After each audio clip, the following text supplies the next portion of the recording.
Wellington, a Arena Escola do Caos é sua. Uma salva de palmas, Wellington. Obrigado. Obrigado, Alberto. Prazer tê-lo. Obrigado, eu que agradeço a oportunidade. Boa tarde, pessoal, tudo bem?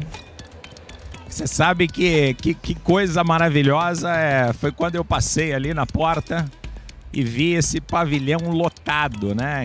Quanto tempo e como isso fazia falta aqui para nós, enfim, colocarmos energia, né? Eu quero agradecer a Escola do Caos pelo convite e me dar essa oportunidade aqui de trocar um pouco com vocês das experiências e, mais do que das experiências, das crenças que trago dentro da área de recursos humanos e nesse tema em particular, que é falar de felicidade e propósito, né? Algo tão forte no nosso dia a dia. Eu queria começar trazendo essa imagem. Essa imagem ela é muito emblemática porque não faz tantos anos que nós tivemos essa imagem fortíssima ali nas praias de Copacabana e Ipanema, recebendo uma visita muito ilustre, né? Depois eu vou deixar a curiosidade, no final eu conto para quem não achar aí a imagem na sua cabeça. Agora, isso foi há alguns anos atrás. E aí apareceu quem? Ele. Todos nós conhecemos essa imagem aí, até porque essa imagem mexeu muito com todos nós, mexeu muito com as nossas vidas, com o nosso estilo de ver e pensar o ser humano. E aí, da noite para o dia, depois da chegada dele, nós nos vimos assim. Imaginem vocês a Avenida Paulista, mas nós poderíamos colocar aí Nova York, Minas Gerais, Rio de Janeiro, qualquer lugar, porque foi assim que nós ficamos depois do anúncio da pandemia. Foi assim que nós ficamos naquela primeira quinzena do mês de abril, e isso perdurou por muito mais tempo do que nós imaginávamos. E aí vem o primeiro achado ou o primeiro impacto na vida do ser humano, que é algo muito importante e nós todos conhecemos. Qual o caminho? O que eu faço diante do novo? O que eu faço diante do desconhecido? Que caminho eu vou seguir? Com quem eu falo? Como é que vai ser amanhã cedo? Tenho emprego, não tenho emprego? Minha empresa mandou para casa, mas também não fala em voltar. Mas eu também não quero voltar porque eu estou assustado, estou com medo. E aí sim eu queria falar desse cara chamado medo. O medo, e vocês vão entender logo mais qual é o sentido de falar sobre medo aqui, o que isso tem a ver com o ambiente organizacional. O medo, ele tem 3 funções importantíssimas na nossa vida. Primeiro, que ele é preparatório. Ele me prepara para o perigo, ele me prepara para proteger-me, ele me prepara para enfrentar situações que eu ainda não enfrentei ou que eu tenha enfrentado, mas ainda me assusta. Função 1. Função 2, ele é pedagógico. O medo é pedagógico, ele nos ensina.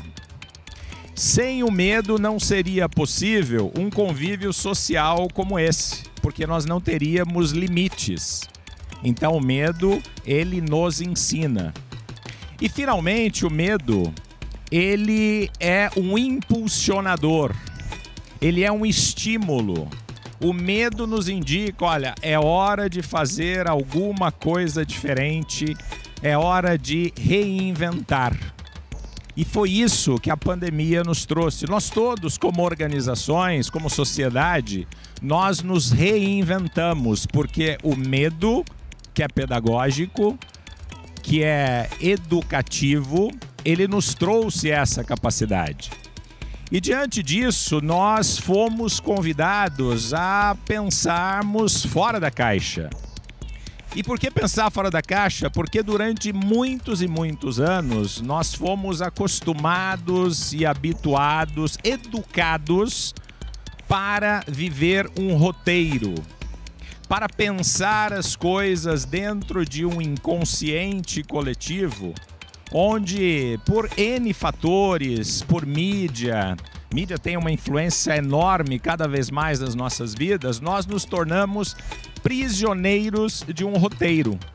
Um roteiro que muitas vezes nos inibiu, nos afastou do mais importante, que aliás vem de fábrica, que são as nossas emoções e a nossa empatia.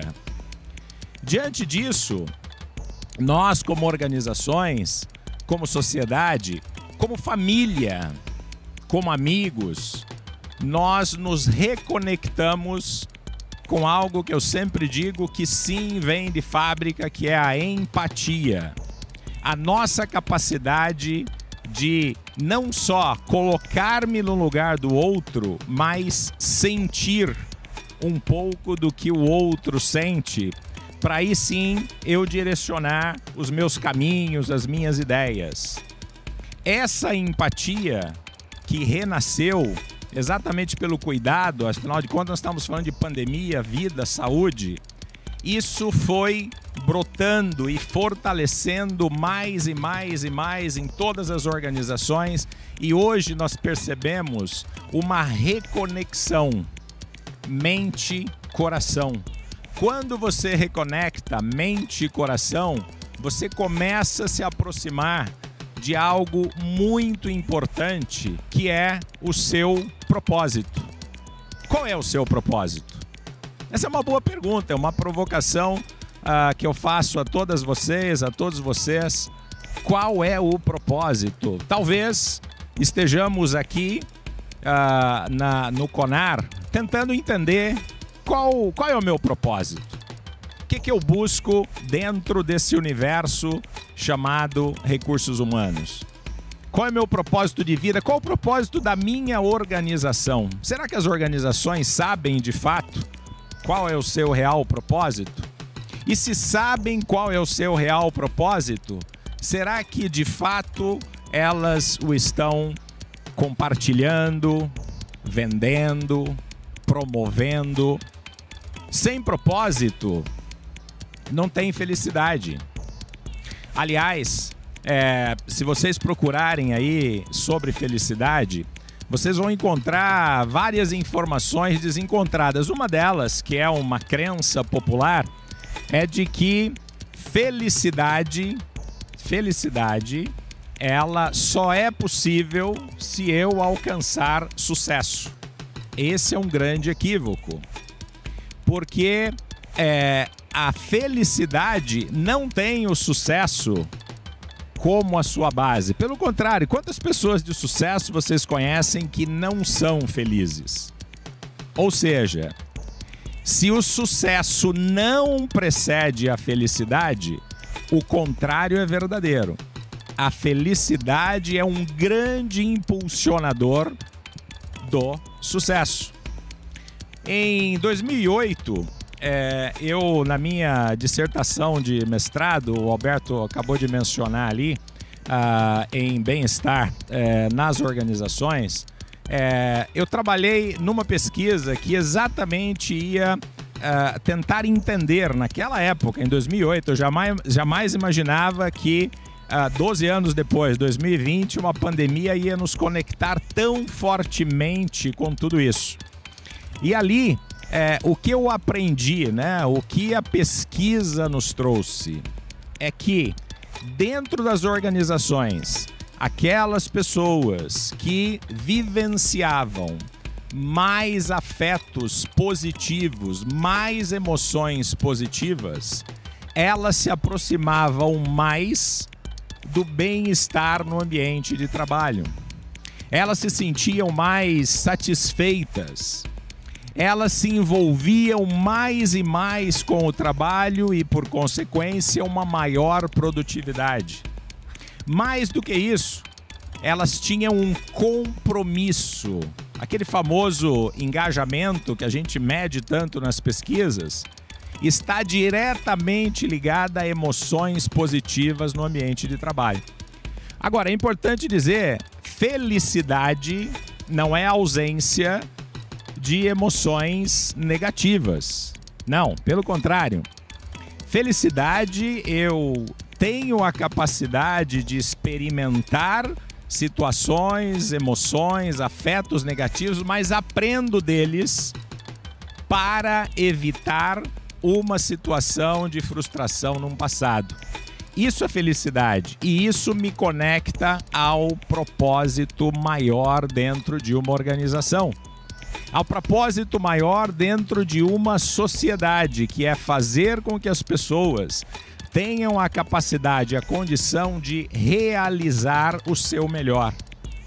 E é disso que nós temos falado, é disso que nós temos, é isso que nós temos buscado no nosso mundo organizacional. É isso que nós estamos buscando hoje aqui, em uma feira como essa, 3 dias, onde nós vamos buscar entender de parceiros, de várias pessoas que vão falar, como eu posso me reconectar com esse melhor que, felizmente, apesar de toda a dor que a pandemia gerou e nos trouxe, também nos deu esse presente que é essa reconexão. E quando falamos disso, o que nós podemos fazer como organizações para manter esta chama acesa, para manter esse calor da empatia, da felicidade, do propósito? O primeiro ponto é foco no humano. Foco no ser humano, naquilo que as pessoas são de fato. Por muito tempo, em um ambiente muito competitivo, nós nos distanciamos do ser humano. Nós nos coisificamos. Nós passamos a olhar para as pessoas como coisas. E voltamos, felizmente, a nos conectar com o que é mais bonito. O ser humano, que sente, que pensa, que frustra, que também se alegra. O outro ponto é o propósito. Tenha o propósito claro, promova o propósito na sua organização. Mas, Wellington, como eu vou promover o propósito na organização se eu não sei qual é o meu propósito? Aí sim, você tem um grande desafio. Corra atrás de olhar para dentro e entender qual o seu real propósito de vida, o que você quer, o que você busca, aonde você quer chegar, por que que você existe. Agora, indague a sua organização. Qual é o propósito? É só vender produto, gerar renda? Não. Essa pandemia também despertou as organizações para relembrar uma parte crítica do seu propósito, que é o social, que é integrar sociedades, que é desenvolver sociedades. Nós nos reconectamos com isso. Outro ponto, potencializar as relações. Nós também, num mundo de muito comando e controle, como nós vivíamos, ou quem sabe, vivemos, nós precisamos entender que potencializar as relações de qualidade, as relações genuínas, onde eu posso ser quem eu sou, onde eu posso expressar aquilo que sinto, penso, vai fazer com que gere um ambiente mais acolhedor, um ambiente de, nós temos falado muito disso nas empresas, né? De segurança psicológica. E um quarto ponto, não último, mas um quarto ponto, é potencializar as pequenas vitórias. Nós também, no mundo organizacional, muito competitivo, nós todos temos lá nossas metas, nossos objetivos de ano, avaliação de desempenho. Será que de fato nós estamos celebrando as pequenas vitórias ao longo do ano? As pequenas vitórias ao longo da semana? Você está reconhecendo as suas pequenas vitórias dessa semana, por exemplo? Essa é uma pequena, grande vitória, né? Estamos aqui reunidos, já pensaram nisso? Aliás, depois de uma maior vitória ainda, que é estarmos aqui com saúde e vivos. Celebremos isso. No final da história, se nós pensarmos e que felicidade não é a ausência de momentos tristes e momentos chatos, é muito importante que nós tenhamos maior flexibilidade conosco mesmo. É importante aceitar que ante aos erros, nós também somos seres vulneráveis. Na atual sociedade não existe mais espaço para o super-homem ou para a Mulher Maravilha. Além das telas de cinema, não tem mais. Não queira ser você a Mulher Maravilha ou o super-homem. Aceite a sua vulnerabilidade. Aí também dói. Aí também tem defeito. Mas aí também tem um monte de qualidades. Com isso é que nós vamos gerar essa capacidade de uma vida mais leve, de uma vida mais solta. Porque é isso que as nossas organizações estão precisando. E precisam de você, de nós, precisam da nossa energia para poder contagiar, porque isso sim está lá bonito no manual, na cultura da organização, mas somos nós, seres humanos, carne e unha, que fazemos isso acontecer. Então agora que nós estamos voltando para os nossos escritórios, resistam à tentação de voltar para a caixa anterior. Se mantenha fora da caixa. Mas você precisa expor-se mais. Você precisa mostrar a sua vulnerabilidade também. E eu termino com essa reflexão que eu acho que ela é fundamental. Quando nós falamos de uma nova ordem organizacional, ou uma nova ordem na sociedade, ou como nós aprendemos ali há um ano atrás, o novo normal, né? E olha nós aqui. Alguém falou que aquele era o novo normal, mas nós estamos aqui, o ser humano ele é gregário, nós precisamos do outro, nós precisamos da troca, nós precisamos estar juntos. Mas ok, você tem a oportunidade, nessa nova era que acaba de começar, de levar com você de forma muito genuína, muito correta com a sua essência, que é a sua felicidade e o seu propósito, sim, no ambiente organizacional. Porque sim, é possível ser feliz dentro da empresa. Sabiam disso? Porque isso é um negócio interessante. Por muitos anos, nós deixamos de acreditar que era possível ser feliz dentro de uma empresa. Ou porque eu tinha uma relação difícil com o meu líder, ou porque eu tinha uma relação difícil com os meus colegas. Mas sim, é possível ser feliz no ambiente organizacional, sempre quando você se mantenha conectada, você se mantenha conectado com aquilo que você tem de mais precioso e mais bonito, que é você mesmo, a sua essência, a sua capacidade de sentir, a sua capacidade de amar, a sua capacidade de externalizar afeto para o seu companheiro, sim, dentro da sua organização. E quando as coisas não estão bem, diga também. Não engulam tantos sapos como no passado. Mas também não precisa chutar a porta. Mas seja você mesma, seja você mesmo, porque as organizações precisam dessa sua contribuição que é tão preciosa. Muito bem-vindas e bem-vindos ao novo normal, que nós traduzimos como a nova ordem organizacional. Meu muito obrigado a todos. Wellington Silvério.